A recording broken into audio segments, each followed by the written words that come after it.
The initial draw to glass is the fire. We're all pyromaniacs by nature, I think. It's just like going fishing. Once you throw your rod into that water, anything can happen. Glass is just beautiful. It's so seductive. Anything you make in glass is going to have a beauty that comes with the material. I've met any number of glass blowers who, myself included, have like dreams about being melted up in a furnace of glass and being gathered out or whatever sort of weird stuff. It kind of gets into you.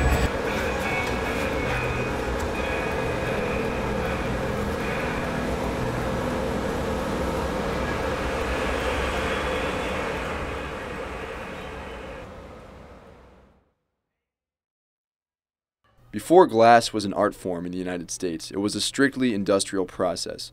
The modern studio movement evolved since the first small-scale furnace was built in 1962. Glass art is both a refined craft and a spontaneous exploration of matter. It is only limited by one's imagination and the laws of physics.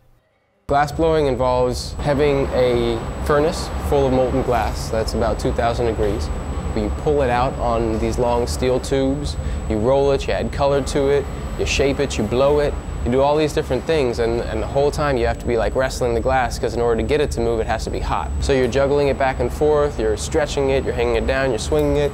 It's a very dynamic, engaging process, and you kind of really get into it in a way that you don't maybe with painting or something like that, because the phone rings, you can't pick it up. Somebody comes to talk to you, you might not be able to divide your attention. It's just so demanding a medium that you have no choice but to fully engage with it. It takes a fiery passion to commit to creating glass art. The medium is a demanding lifestyle for those looking to break and reshape the mold and become successful artists. There are steep challenges, but also great opportunities for the daring and the patient.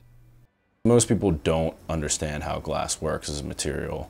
Society as a whole is very detached from the production of the objects that we're surrounded by. We're talking about something that is not mass-produced, that is custom-made, that is even more complicated to make in a way. I just wonder if the people who end up with these products have any idea what goes into them. They have no idea that it's 95 degrees out and humid, and I'm standing in front of a 2,000-degree furnace trying to make this thing for them. Greater Philadelphia's glass community is fueled by the burning visions of a few committed artists. It has melted, fused, and solidified over time into a chaotic mix. There's a lot of action in Philadelphia. I never expected that it would become so pervasive. John Clark began teaching at Temple University in 1974. That same year, he constructed a glass furnace in an old garage for less than $500. It would become the glass department at Tyler School of Art. It has evolved into an extremely complex and versatile facility. Each year, over 100 students leave Tyler with a degree in glass. But sustaining their creative habit after college requires discipline and sacrifice. Apprenticeships allow glass artists to work with the material and learn how to run a studio, but for little or no pay. The nuances of glasswork are so intricate that colleges like Tyler focus on the art theory rather than generating profit. Those seeking to forge their own path as independent artists must accept the business of selling their craft to afford their lifestyle. For your average person coming up,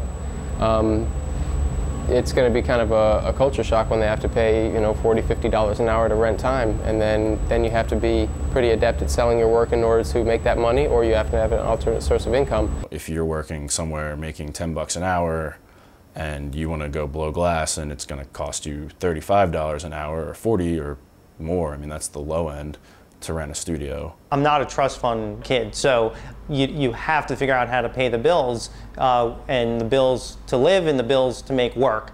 Daniel Catrone majored in the glass program at Tyler. He returned to graduate school and now teaches as a glass professor, which enables him to pursue his true passion, making glass art. Catrone's art is featured and sold in local galleries, but he is a reluctant promoter of his work. I've always felt like a prostitute.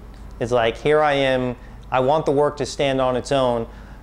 I don't want to have to sell it. I want the work to sell itself. It's a business like any other. It just deals with the product that is maybe a little more interesting. Art is more, I think, more spiritual. And the craft is more for money, business. Both we need. I've had students ask me these things before. What do I do to make money? What do I do to be able to enable myself to make work? And I don't have an answer. This is an aesthetic approach. Its approach is more invested in personal aesthetic development than it is in job marketing. I often tell my students that you'll be lucky if there's 10% of you working in glass after 10 years. Hard work will always beat skill, or what people call talent. And because if you want to get up and you have a vision and you pursue it, things will come. Every 7 or 8 years, I have an amazing class. And it reminds me of good football teams or classic World Series teams. You don't get it all the time, but if you work hard, you tend to find your time. I would recommend, if somebody wanted to be an artist, not to major in art, because you'll be doing that your whole life. And you'll be learning from teachers who didn't make it as artists. Steve Tobin has worked in glass for over 15 years. He quickly developed a reputation for his prolific body of work and the massive scale of his pieces. Neither size nor price is an obstacle for Tobin. I always have a reason or a function for making a series of work, because often I get a new idea, it costs me millions of dollars to work through it.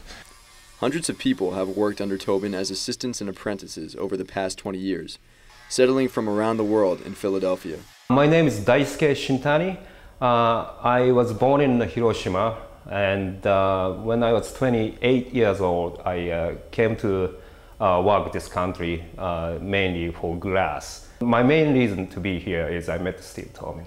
Fortunately, we have a lots of glass studio opening in the Philly area, so it was perfectly worked for me, and then I gradually, getting around this area. I do have an apprentice program where people work for me, they work for nothing, and they learn the life of the artist.